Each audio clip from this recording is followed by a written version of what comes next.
June 6, 1944, Normandy, France, U.S.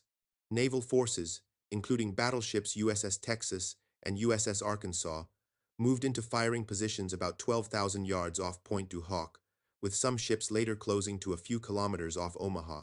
Admiral Alan G. Kirk commanded the Western Naval Task Force, orchestrating a barrage to shatter the Atlantic Wall. The core metric, radar, fire control, and spotting improved correction speed and accuracy at long range, though documented hit rates at 20,000 yards were generally only a few percent. Dawn broke over churning seas, waves crashing against landing craft carrying the 1st Infantry Division toward Omaha Beach. German 150mm and 210mm batteries, entrenched in concrete bunkers, waited to shred the approaching Allies. Smoke and fog cloaked the coast, but radar pierced the haze, feeding precise coordinates to gun crews. USS Texas opened fire at 5:50 against Point du Hoc, while other sectors began bombardment around first light. Each 14-inch shell weighed roughly 1,400 to 1,500 pounds, arcing over the horizon to smash strong points at Point du Hoc and western Omaha. Sailors in fire control rooms, eyes fixed on glowing screens, adjusted aim as shell splashes registered. USS Texas ceased firing at the point at 6:24, having expended 255 14-inch shells in 34 minutes. Landing craft bobbed closer, soldiers gripping rifles, faces pale under steel helmets. The Atlantic Wall, Germany's vaunted fortress, faced a new kind of war. Technology-driven, unyielding, precise. Allied aircraft thundered over Normandy at 6,000 feet, engines howling as they carved paths through dawn's haze. Allied air forces flew over 14,000 sorties on the 6th of June, 1944, hammering German rail lines and roads. The Luftwaffe, battered by prior campaigns, managed 319 sorties, seeding the skies. British 6th Airborne troops captured Orne River and Caen Canal bridges intact, halting German flanking maneuvers. Air interdiction delayed and scattered reserves. 21st Panzer's brief thrust to Sword and Juno beaches faltered under air attacks and orders to withdraw. Radar fire control, accurate at 12,000 yards, drove naval barrages that splintered coastal defenses. USS Texas fired 255 shells in 34 minutes. On Omaha, 29th Infantry Division troops faced active German strongpoints. Close-range destroyer fire later silenced key positions. Pilots above relayed enemy movements to warships, tightening the noose. The German 352nd Infantry Division dug into Omaha's bluffs, fired rifles and machine guns, isolated from reserves. As USS Arkansas, alongside British and French cruisers, heavily suppressed Longueuil-sur-Mer's 150mm guns, P-47 seconds, strafed inland supply depots. Over 14,000 sorties fractured German logistics, a storm of steel and fire that pinned defenders far from the invasion beaches. The Normandy coast quaked under a relentless cascade of naval shells and airstrikes, each explosion chipping away at Germany's coastal stronghold.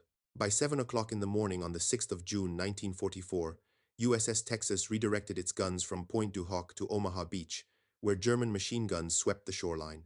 Radar and gunfire control systems stabilized aim and sped corrections through air spotting, guiding 14-inch shells to bunkers carved into the cliffs. Sailors aboard USS Arkansas, stationed about 4,000 yards, approximately 3.7 kilometers, off Omaha, fine-tuned their 8-inch guns as spotter planes relayed targets.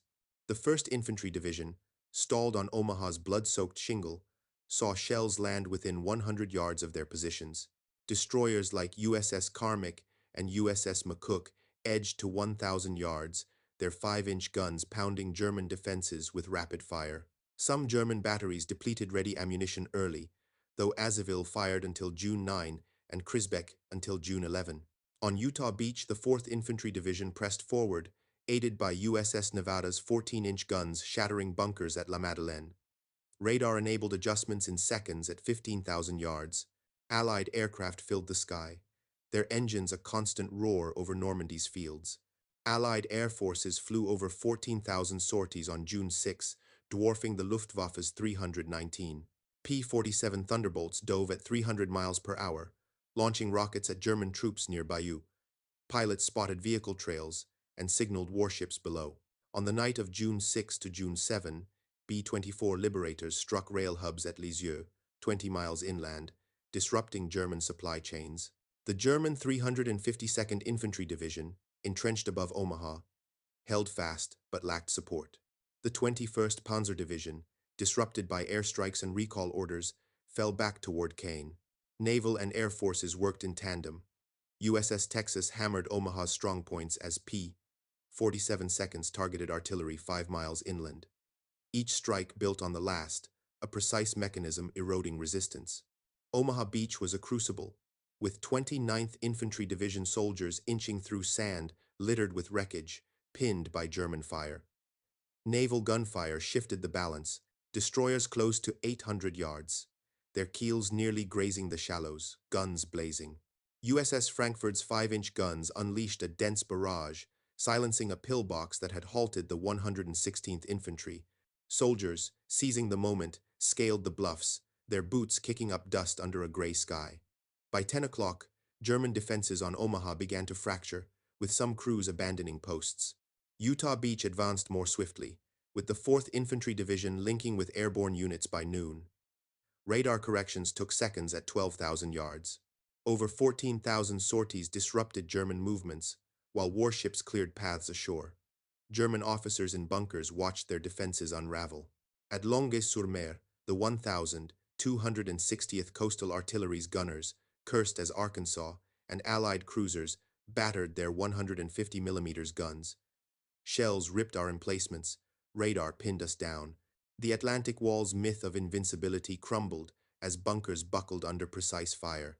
Field Marshal Erwin Rommel, who had toured the coast days before, predicted Allied sea and air dominance, but the speed shocked his staff. By 11 o'clock, batteries like Aysville and Crisbeck were damaged, though some resisted for days. The shift was not a single strike, but a relentless synergy. Radar-guided barrages and air interdiction broke Germany's coastal line. The beaches grew quieter as noon neared. On Omaha, engineers cleared mines, their detectors buzzing amid shattered bunkers. Landing craft disgorged tanks, their treads grinding over ramps. Utah's foothold grew, with the 82nd Airborne securing western bridges. Naval guns shifted to inland targets near Corentin. P-47 seconds patrolled at 2,000 feet, ready to strike moving columns. The German 352nd Infantry Division, now broken into pockets, retreated, leaving ruined emplacements. USS Texas and USS Arkansas, their barrels warm, prepared for new orders. Radar fire control, effective at 12,000 yards, had turned warships into tools of precision. The Atlantic Wall, Germany's defiant barrier, lay pierced, its breach a testament to sea and air power. The Allies held their ground, and Germany's defenses faltered under the onslaught. The Normandy beaches, scarred by fire and steel, became a staging ground as the Allied invasion solidified. By noon, on the 6th of June, 1944, Omaha Beach saw the 1st Infantry Division push past the bluffs, their advance marked by trails of smoke and churned earth. Radar fire control, effective at 12,000 yards, allowed USS Texas to shift targets inland, striking German rally points near Colleville-sur-Mer. Each 14-inch shell, weighing 1,400 to 1,500 pounds, tore through hedgerows where enemy troops regrouped. USS Arkansas, stationed 4,000 yards off Omaha, maintained pressure with 8-inch guns, guided by spotter planes circling at 3,000 feet. Engineers on the beach cleared paths through minefields, their detectors clicking as bulldozers shoved aside wrecked landing craft. The 29th Infantry Division, bloodied but resolute, established command posts in captured bunkers, their radios crackling with reports of German withdrawals. Utah Beach hummed with activity, the 4th Infantry Division expanding its lodgment toward Sainte-Mère-Église. USS Nevada's 14-inch guns, supported by radar corrections at 15,000 yards, pounded German artillery positions 5 miles inland. Paratroopers of the 82nd Airborne, linked with ground forces by mid-afternoon, secured bridges over the Merderet River, blocking German counterattacks. Over 14,000 sorties fractured German logistics. P-47 Thunderbolts patrolled at 2,000 feet, their rockets shattering German trucks near Carentan. On the night of June 6 to June 7, B-24 Liberators targeted rail lines at Lisieux, 20 miles east, ensuring no supplies reached the front. The Luftwaffe's 319 sorties posed no threat, its planes scattered by Allied fighters. German forces, reeling from the morning's onslaught, struggled to respond. The 352nd Infantry Division, its ranks thinned, fell back to hedgerows south of Omaha, unable to hold the coast. The 21st Panzer Division, battered by airstrikes and hampered by command delays, regrouped near Caen, 10 miles from the beaches. German commanders radioed for reinforcements, but P-47 seconds and naval gunfire disrupted every attempt. At Crisbeck Battery, gunners fired sporadically until June 11, their 210mm guns damaged but defiant. Azoville's 150mm battery resisted until June 9. Radar tracked our shells. Airstrikes cut our lines. The German High Command, stunned by the collapse of coastal defenses, faced a grim reality. The Atlantic Wall had failed to halt the invasion. Allied coordination tightened as the day progressed. Destroyers like USS Carmick, now operating 2,000 yards offshore, fired 5-inch guns at German strongpoints near Vierville. Spotter planes, flying at 3,000 feet, relayed coordinates to warships, ensuring shells landed within 100 yards of targets. On Omaha, the 116th Infantry Regiment pushed inland, capturing villages by dusk. Engineers erected pontoon causeways, allowing tanks and artillery to roll ashore. By evening, over 100,000 troops and 10,000 vehicles had landed across the beaches. Radar fire control, precise at 12,000 yards, kept naval guns active, supporting troops advancing toward St. Lo. USS Texas fired 400 rounds by nightfall, its barrels glowing from sustained use. The skies remained Allied territory, P-47 seconds, and Spitfires maintained patrols, diving on German convoys at 400 miles per hour. The Luftwaffe's 319 sorties achieved little, with most planes shot down or turned back. B-24 Liberators, operating at 20,000 feet, bombed bridges over the Dives River, 15 miles east, further isolating German forces. The 6th Airborne Division, holding Orne River bridges, repelled probing attacks, their positions bolstered by naval gunfire. The synergy of air and sea power was unrelenting, as USS Arkansas targeted German positions near Grand Camp, P-47 seconds, strafed troop concentrations 5 miles south. The German 352nd Infantry Division, now fragmented, could not mount a cohesive defense. As night fell, the beaches transformed into a hive of Allied activity. Searchlights swept the shore, guiding supply ships through the surf. Medics tended wounded soldiers in makeshift hospitals, their tents lit by flickering lanterns. On Utah, the 4th Infantry Division prepared to advance toward Cherbourg, 20 miles north. Naval guns, guided by radar at 12,000 yards, fired illumination rounds, lighting up German positions for night patrols. USS Texas and USS Arkansas, anchored off the coast, stood ready to respond to enemy movements. The Atlantic Wall, breached and broken, no longer shielded Germany's interior. The Allies had carved a foothold, their invasion rooted in the precision of radar, fire control, and the weight of 14,000 sorties. Germany's coastal defenses, once a symbol of strength, lay in ruins, their failure marking the beginning of a relentless Allied advance. Darkness settled over Normandy's beaches, the air heavy with smoke and the tang of cordite. By 8 o'clock in the evening on the 6th of June, 1944, Omaha Beach bustled with Allied activity, its sands crisscrossed by tank tracks and littered with supply crates. Radar fire control, precise at 12,000 yards, guided USS Texas to fire illumination rounds, casting eerie glows over German positions near St. Lo. Each 14-inch shell, weighing 1,400 to 1,500 pounds, roared inland, disrupting enemy attempts to regroup. USS Arkansas, anchored 4,000 yards off Omaha, targeted hedgerow strongpoints with 8-inch guns, its spotter planes hovering at 3,000 feet. The 1st Infantry Division, now entrenched beyond the bluffs, fortified positions as engineers laid steel matting for vehicle traffic. Medics worked under lantern light, bandaging soldiers of the 29th Infantry Division amidst the drone of generators. The constraint was time. German reserves, though scattered, could counterattack before dawn. Utah Beach glowed with activity, the 4th Infantry Division pushing towards Sainte-Mère-Église, 5 miles inland. USS Nevada's 14-inch guns, adjusted via radar at 15,000 yards, struck German artillery near Monteburg, 10 miles north. Paratroopers of the 82nd Airborne held bridges over the Merderet River, their outposts lit by flares as naval gunfire deterred German probes. Allied air forces, having flown over 14,000 sorties on June 6, maintained patrols. P-47 Thunderbolts swept low at 2,000 feet, their engines snarling as they hunted German convoys near Carentan. The Luftwaffe's 319 sorties faded, its aircraft grounded or destroyed. B-24 Liberators, flying at 20,000 feet, bombed rail lines at Falaise, 30 miles southeast, severing German supply routes. Radar tracks targets at 12,000 yards. The German 352nd Infantry Division, reduced to scattered pockets, retreated south, its cohesion broken by relentless air and sea strikes. German commanders, hunched in candlelit bunkers, grappled with chaos. The 21st Panzer Division, stalled near Caen, 10 miles from the coast, awaited fuel and orders that never arrived. Krisbeck batteries' 210mm guns, damaged but active, fired until June 11. Their crews defiant, despite air raids. Aysville's 150mm guns resisted until June 9, their emplacements scarred by naval shells. Radar and airstrikes choked our counterattacks. The German High Command, reeling from the Atlantic Wall's collapse, redirected reserves, but P-47 seconds and naval barrages shredded their convoys.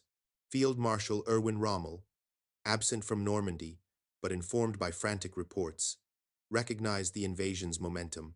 The beaches, once Germany's shield, now swarmed with Allied forces, their advance unchecked by a fractured defense. Allied coordination grew sharper under starlight. Destroyers like USS Carmick, positioned 2,000 yards offshore, fired 5-inch guns at German positions near Isigny, guided by spotter planes at 3,000 feet. The 116th Infantry Regiment, pushing inland from Omaha, secured villages like Formini, their riflemen moving under naval shellfire. Engineers on Utah Beach assembled Mulberry Harbor sections, their cranes clanking as waves lapped the shore. By midnight, over 150,000 troops and 20,000 vehicles had landed, a torrent of men and steel. USS Texas fired 500 rounds by June 7, its radar fire control ensuring precision at 12,000 yards. The 4th Infantry Division, linked with the 101st Airborne, prepared to strike Cherbourg, 20 miles north.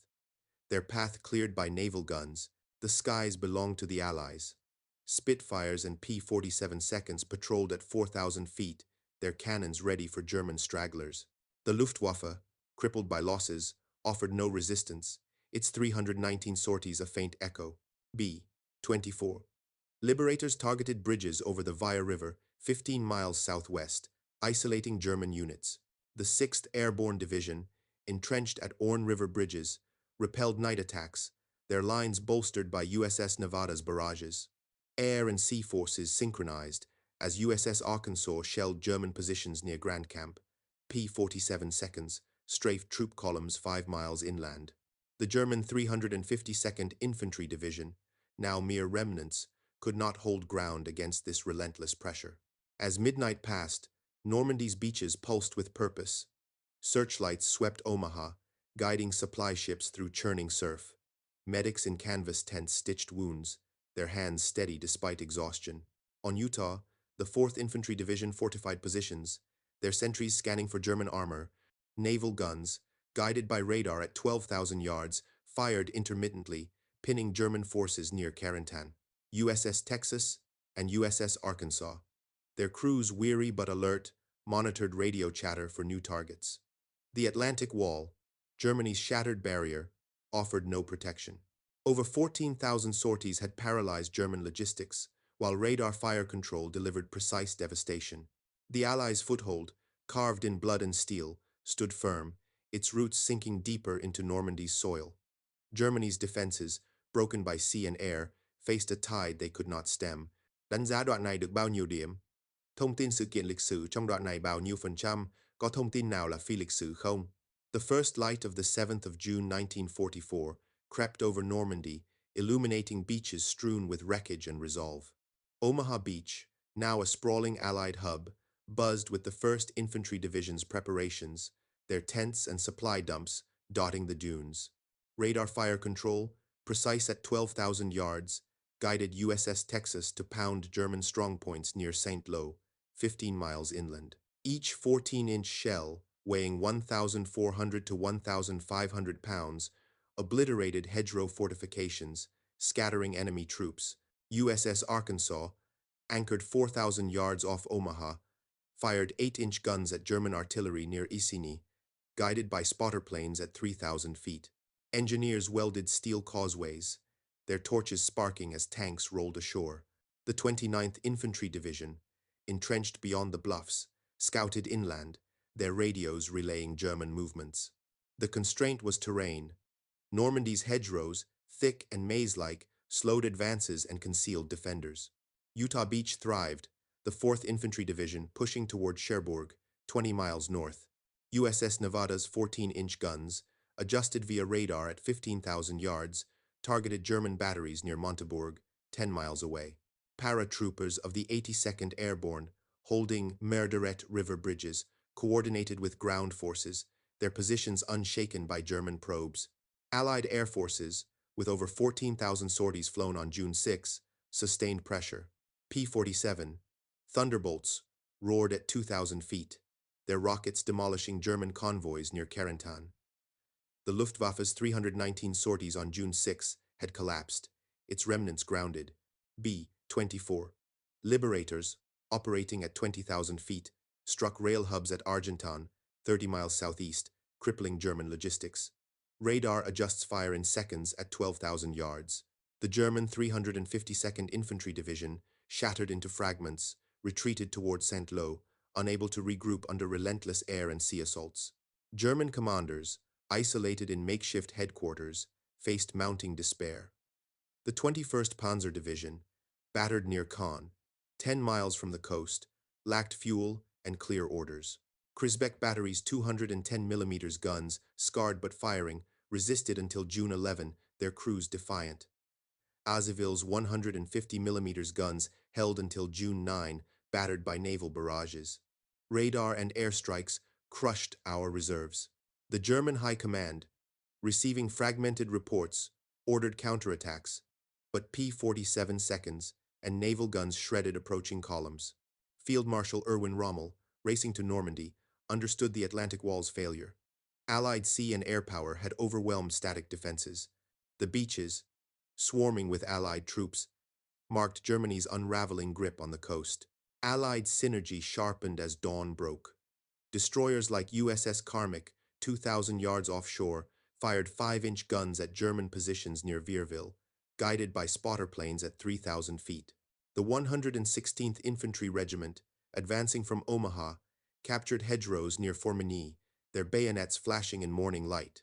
On Utah, the 4th Infantry Division, linked with the 101st Airborne, their combined force, eyeing Cherbourg.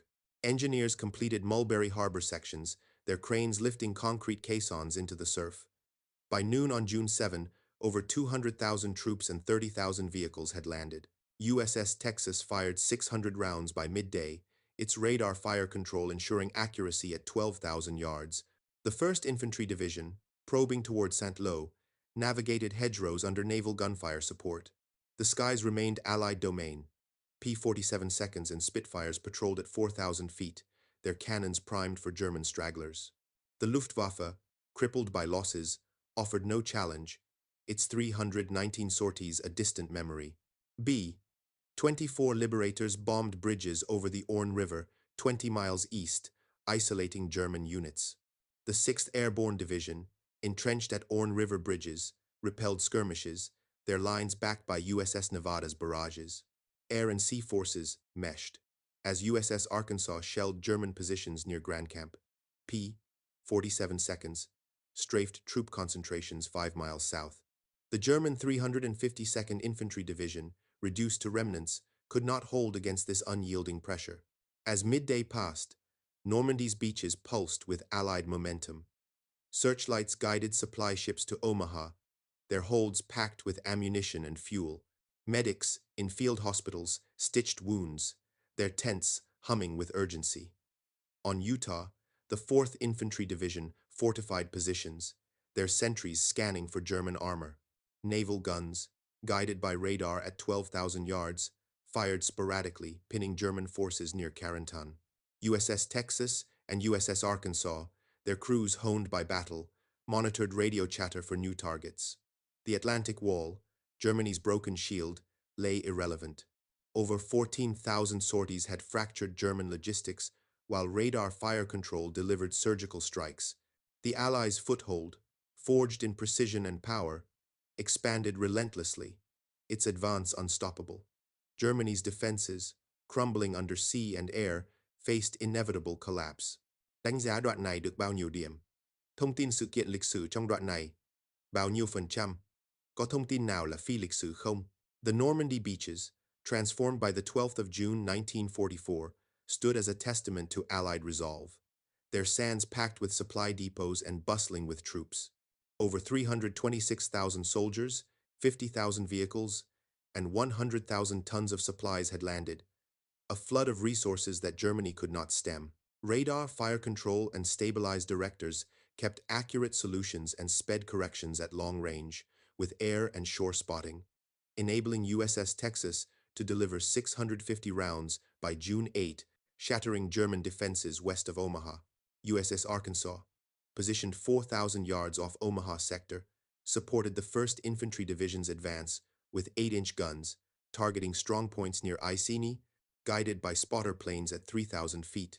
The 4th Infantry Division, advancing from Utah, closed on Cherbourg, roughly 25 miles, about 40 kilometers north, backed by USS Nevada's 14-inch shells, each weighing 1,400 to 1,500 pounds. Engineers fortified Mulberry harbors, their concrete caissons anchoring a lifeline for the invasion. The constraint was speed. The Allies needed to break out before German reserves could consolidate. Allied air forces, after flying over 14,000 sorties on D-Day, maintained heavy daily pressure through June 12. P-47. Thunderbolts patrolled at 2,000 feet, their rockets tearing through German armor near Caen, 10 miles inland. The Luftwaffe, reduced to 319 sorties on D-Day, remained a shadow, its airfields pounded by B-24 Liberators overnight from June 6 to June 7. Strikes on rail hubs at Argentan, 30 miles southeast, severed German supply lines. Radar and spotting adjust fire at long range. The German 352nd Infantry Division, fragmented into battle groups and falling back towards Saint-Lô, could not mount a cohesive defense. The 21st Panzer Division, pinned near Caen, faltered under airstrikes and command disarray, its tanks stranded without fuel or orders. German commanders, confined to makeshift bunkers, faced a collapsing front. Krisbeck Battery's 210 mm guns fell silent on June 11, their emplacements wrecked by naval fire. Aysville's 150 mm guns surrendered on June 9, crushed by relentless barrages. Radar and airstrikes broke our lines. Field Marshal Erwin Rommel, now in Normandy, saw no path to halt the Allied tide. Sea and air power had dismantled Germany's coastal fortress. The Atlantic Wall, a propaganda triumph, lay in ruins, its failure exposing the vulnerability of static defenses to mobile, technology-driven warfare. German reserves, delayed by shattered roads and constant air raids, arrived too late to counter the Allied lodgment. Allied forces pressed their advantage. The 116th Infantry Regiment, advancing from Omaha, secured hedgerows near Formigny, their movements shielded by USS Carmack's 5-inch guns, fired 2,000 yards offshore. On Utah, the 101st Airborne captured Carentan on June 12, linking Omaha and Utah. The 4th Infantry Division then exploited the link-up. Engineers expanded supply lines, their bulldozers carving roads through Normandy's fields. By June 12, over 326,000 troops had landed, a force that overwhelmed German defenses. USS Texas and USS Arkansas, their barrels cooled but ready, supported inland operations, their radar fire control and spotting ensuring accuracy at long range. The 6th Airborne Division, holding Orne River bridges, repelled German probes, their lines fortified by naval gunfire. The skies stayed under Allied control. P-47 seconds and Spitfires patrolled at 4,000 feet, their cannons silencing German stragglers. B-24, Liberators targeted infrastructure southwest of Corentin, isolating German units. The Luftwaffe, crippled beyond recovery, offered no resistance. Air and sea forces synchronized. As USS Arkansas shelled positions west of Omaha, P-47 seconds strafed convoys 5 miles south. The synergy of sustained air campaigns after D-Day's 14,000 sorties and radar-guided naval guns had broken Germany's coastal spine, enabling the Allied breakout. By July 1944, the Normandy campaign paved the way for Paris's liberation, and by May 1945, Germany's surrender. Normandy's beaches, once a battlefield, became a springboard for victory. Supply ships docked at Mulberry harbors, their cranes unloading tanks and fuel. Medics saved lives in field hospitals, their tents a beacon of hope. The 1st and 4th Infantry Divisions, now deep inland, drove toward Germany, their path cleared by sea and air. Radar fire control, effective at long range, and sustained air campaigns after D-Day redefined warfare, proving technology's dominance over fortified lines. The Atlantic Wall's collapse marked a turning point, its ruins a symbol of Germany's defeat. The Allies' triumph, rooted in precision and power, set the stage for Europe's liberation, a legacy forged in the fire of D-Day.